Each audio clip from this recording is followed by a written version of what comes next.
अस्सलाम वालेकुम दोस्तों, कैसे हैं आप सब लोग। ठीक है, उम्मीद करता हूं आप सब लोग खैरियत से होंगे। तो दोस्तों, आज की इस वीडियो में हम बात करने वाले हैं फैमिली विजिट वीज़ा के हवाले से। ये कुछ अहम अपडेट्स और कुछ अहम टिप्स आपके साथ शेयर करने जा रहा हूं। अगर आप भी सऊदी अरेबिया में अपनी फैमिली को विजिट वीज़ा पे बुलाना चाहते हैं तो आप इन टिप्स को ज़रूर फॉलो कीजिएगा। उससे पहले दोस्तों, आप लोगों से छोटी सी रिक्वेस्ट है, काफ़ी सारे लोग जो हैं वीडियो को देखते हैं लेकिन चैनल को सब्सक्राइब नहीं करते। तो दोस्तों, चैनल को ज़रूर सब्सक्राइब कर दें और बेल आइकन को दबा के ऑल पे क्लिक कर दें ताकि आने वाली हर न्यू अपडेट आपको टाइम पे मिलती रहेगी। तो दोस्तों, शुरू में मैं बात करना चाहूँगा, एक चीज़ आपके साथ क्लियर करना चाहूँगा, वो ये है कि पहले होता था कि लोग उम्रा वीज़ा पे अपनी फैमिली को बुलवा लेते थे। और दोस्तों, उम्रा वीज़ा जो है वो 3 महीने का मिल जाता था, लेकिन अभी वो नहीं मिल रहा। लेकिन वीज़ा जो है वो बंद नहीं है, वीज़ा अभी भी वो ओपन है। उसकी वजह ये है कि सऊदी गवर्नमेंट ने अब कोटा सिस्टम रख दिया गया है। और वो कोटा सिस्टम जो है उसमें आपको पाकिस्तान से या इंडिया से या इंडिया के जो एजेंट हैं वो आपको वीज़ा नहीं दे रहे, क्योंकि ऑलरेडी उनकी पूरी डिमांड पूरी ही नहीं हो पा रही। उनकी अपनी डिमांड जो होती है, उनके जो अपने जो पैकेज वाले लोग होते हैं उनको ही वो पूरा नहीं कर पा रहे हैं। तो इस वजह से आपको वो 3 महीने का जो उम्रा वीज़ा होता है वो नहीं दे रहे। अगर कहीं से आपको मिलता है तो वो बहुत ज़्यादा हाई प्राइस में मिलता है आपको। तो फिलहाल इसको अब ना ही समझे।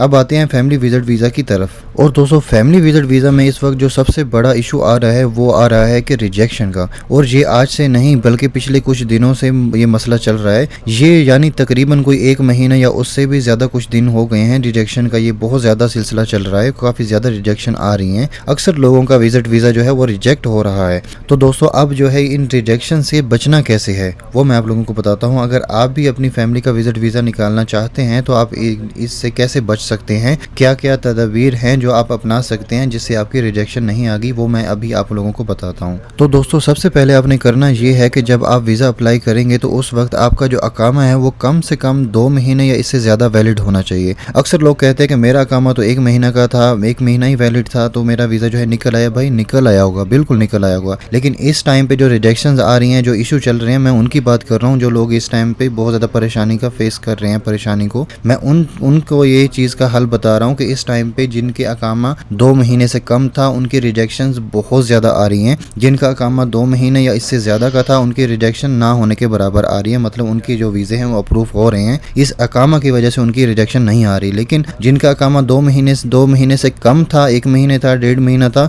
उनकी इस अकामा की वैलिडिटी की वजह से बहुत ज़्यादा रिजेक्शंस आई हैं, जो मैंने खुद देखी हैं और लोगों को परेशानी का सामना करना पड़ रहा है। तो दोस्तों, ये जो है एहतियात आपने लाजमी करनी है। अगर आपका अकामा 2 महीने से ज़्यादा वैलिड है तो विजिट वीज़ा के आपके अप्रूवल के चांस बहुत ज़्यादा बढ़ जाते हैं। ये आपका हो गया पहला स्टेप। और दोस्तों, दूसरा ये कि अगर आप बीवी बच्चे, माँ बाप, सास ससुर इनका वीज़ा अप्लाई करते हैं तो यहाँ तक आपका ठीक है। लेकिन अगर आप साथ में बहन भाई का वीज़ा अप्लाई करते हैं या किसी और रिलेशन का, तो आपका वीज़ा रिजेक्ट होने के चांसेस बहुत ज़्यादा बढ़ जाते हैं। बहुत सारे भाई ये भी कहते हैं कि भाई हमने जब वीज़ा अप्लाई करते हैं, मुफा की वेबसाइट पे हमने सारी लिस्ट देखी है, वहाँ पे उन्होंने लिस्ट दी हुई है और उन्होंने अलाउ किया हुआ है। लेकिन ऐसा नहीं है, वहाँ लिस्ट ज़रूर मौजूद है। लेकिन मेरा एक्सपीरियंस ये कह रहा है और जो मैंने यहाँ पे देखा है, 99% वीज़ा जो रिजेक्ट हो रहे हैं इस टाइम पे, अगर उनमें कोई ऐसा रिलेशन हो, जैसा कि मैंने आपको बताया है, ऐसा भी होता है कि अगर आप अपने बीवी बच्चों और माँ बाप और सास ससुर का वीज़ा अप्लाई किया हुआ है तो साथ में उसमें अगर आप किसी सिस्टर का वीज़ा अप्लाई कर देते हैं या किसी भाई का वीज़ा अप्लाई करते हैं या किसी और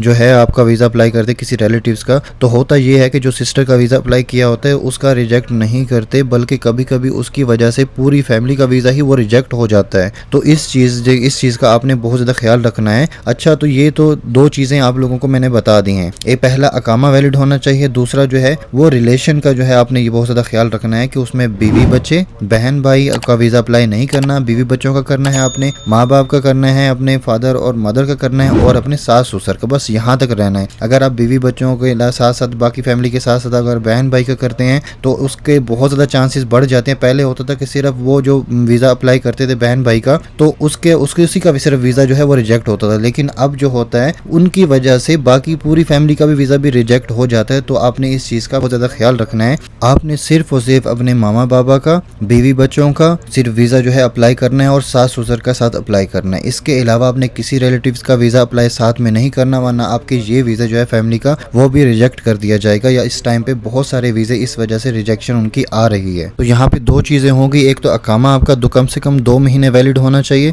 और दूसरा जो है आपने वो जो रिलेशन का है ये आपने बहुत ज़्यादा खास ख्याल रखना है। और तीसरा जो है, बहुत सारे लोग करते क्या हैं कि आप वीज़ा जब अप्लाई करते हैं तो उसके बाद गुरफ़ा तिजारिया अब 10-15 दिन के बाद वो कर रहे होते हैं। तो इस चीज़ का भी आपने बहुत ज़्यादा ध्यान रखना करना है। और स्पेशली आज की डेट की मैं बात करूं तो पिछले कुछ दिन पहले मुफा की वेबसाइट पे एक नई अपडेट आई है कि जब आप वीज़ा अप्लाई करते हैं तो पहले एप्लीकेशन पर डेट शो नहीं हो रही होती थी। यानी आप एप्लीकेशन अप्लाई करते थे तो आप चाहें तो 1 महीने बाद भी उसका गुरफा तिजारिया करवा सकते थे, तो आपको बहुत आराम से अप्रूवल मिल जाती थी। लेकिन अब ये रूल चेंज हो गया है। अब अगर आपकी एप्लीकेशन अप्लाई होने के बाद 30 दिन तक अप्रूवल नहीं आती, आपका वीज़ा जो अप्रूव नहीं होता, तो वो एप्लीकेशन रिजेक्ट ही समझ लें। यानी 30 दिन के अंदर अप्रूवल नहीं आई तो आपकी एप्लीकेशन जो है वो एक्सपायर हो जाएगी, एप्लीकेशन का टाइम ही खत्म हो जाएगा। तो दोस्तों अब एक और चीज़ है, अगर आपका वीज़ा अप्रूव हो गया है, फॉर एग्जाम्पल 10 दिन बाद आपका वीज़ा अप्रूव हो गया, तो उस दिन से लेकर आपका जो है वीज़ा 30 दिन आपको मिलते हैं वीज़ा स्टैंप करवाने के लिए। यानी पाकिस्तान या इंडिया जहाँ से भी आप वीज़ा स्टैंप करवाना चाहते हैं वहाँ से 30 दिन के अंदर आपको वीज़ा स्टैंप करवाना लाजमी है, ज़रूरी है।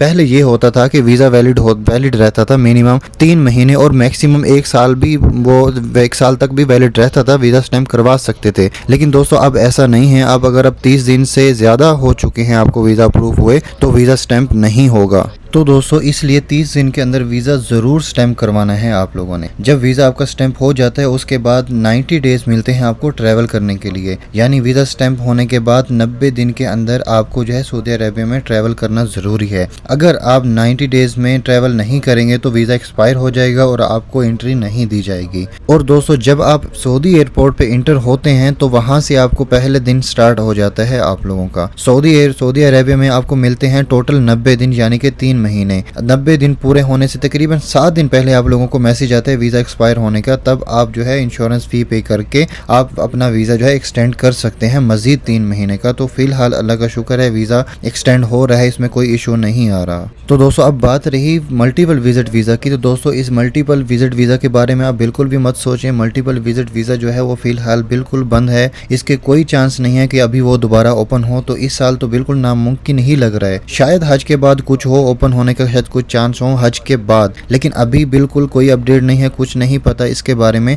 लेकिन single entry family visit visa जो है वो अभी भी निकल रहा है और आप इसको अप्लाई कर सकते हैं। और दोस्तों आखिर में जो है मैं आप लोगों से ये कहना चाहता हूँ, अगर आप इंतज़ार कर रहे हैं कि फैमिली जो मल्टीपल एंट्री वीज़ा है वो ओपन होगा, या फिर है आप इंतज़ार कर रहे हैं कि उम्रा वीज़ा जो है वो 3 मंथ का जो है वो आपको मिल जाएगा तो आप अपनी फैमिली को बुलाएंगे, तो ये अब फिलहाल जो है ये नामुमकिन हो चुका है। इसलिए आप इसके लिए इंतज़ार मत करें। अगर आप अपनी फैमिली को बुलाना चाहते हैं तो आप अभी फैमिली विजिट वीज़ा पे अपनी फैमिली को बुला लें, क्योंकि आगे रमज़ान जब आ रहा है और रमज़ान के बाद हज के करीब और ज़्यादा मसाइल बढ़ सकते हैं, ठीक है, और ज़्यादा मसाइल बढ़ भी जाते हैं। तो फैमिली विजिट वीज़ा भी हो सकता है इस पर भी आप अपनी फैमिली को ना बुला सकें। तो बेहतर यही है कि अगर आपने अपनी फैमिली को बुलाना है तो आप जल्दी से जल्दी अपनी फैमिली विजिट वीज़ा पे ही बुला लें। और दोस्तों अगर इसके बारे में आपका कोई और सवाल है तो आप कमेंट में पूछ सकते हैं। इंशाल्लाह मैं कोशिश करूँगा, ज़रूर कोशिश करूँगा आपको जो है वो जल्द से जल्द उसका रिप्लाई करूँ। तो दोस्तों अगर आपको वीडियो पसंद आई होगी तो आपको इस वीडियो को लाइक कर दे, शेयर कर दे और इस चैनल को ज़रूर सब्सक्राइब कर दे और बेल आइकन को दबा के ऑल पे क्लिक कर दें, ताकि आने वाली हर न्यू अपडेट आपको टाइम पे मिलती रहेगी। तो मिलते हैं इंशाल्लाह नेक्स्ट वीडियो में नेक्स्ट न्यू अपडेट के साथ। तब तक के लिए अपना ख्याल रखें, दोस्तों का ख्याल रखें और मुझे अपनी दुआ में याद रखिएगा। अल्लाह हाफिज़।